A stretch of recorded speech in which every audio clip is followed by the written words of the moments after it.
What up? It's your Men's Wealth with Dale, aka Mr. Group Economics, and I got to share this with you because it's just where my brain works, right? So I ran into my neighbor yesterday, and he was telling me that a guy that goes to his church actually lives in the apartment buildings. He's like, yo, it's crazy. All this time, I never knew that he lived right across the street from us. Now, so me as a finance guy, I'm really thinking like, okay, cool. I'm like, how long you been there? He's like, yeah, he's been there like 8 years. I was like, okay, cool. Now this neighbor, I sold him his house in our community. Right. So I was like, okay, that's interesting. So he's talking about it. Yeah, it's crazy, man. I have never realized. Now, me, the way my brain thinking, I'm like, bro, he's been there 8 years. The rent over there is about $2,500 a month. Right. That's 30 grand a year, 8 years. That's $240,000 he spent on rent over there. I sold my neighbor his house for about $510, if I recall right. It was about $510,000. His house is currently valued at about $640,000, $650,000. All right, it's about $140,000 in equity if he wanted to liquidate.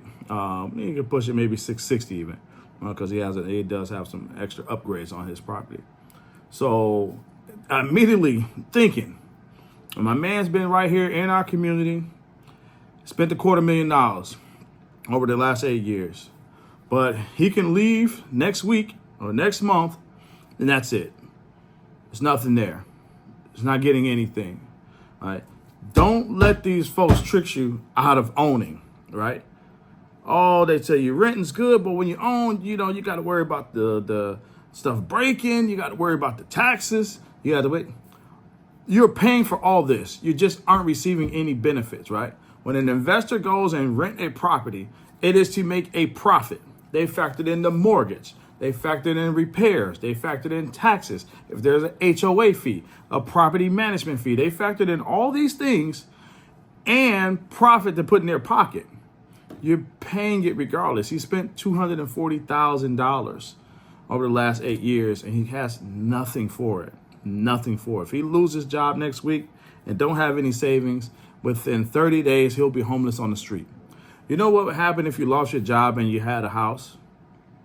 The bank's going to try to work with you. They don't want the house. You probably at least going to have 6 or maybe even 8 months in today's market to try to get back on track. The bank will say, hey, man, you're behind 4 payments. Let's put it on the rear of the loan.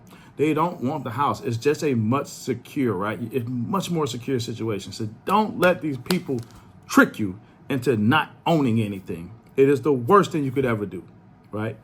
Own something and leverage it. Take that capital and build with it. Huh? Hey, I gotta go. My mama home.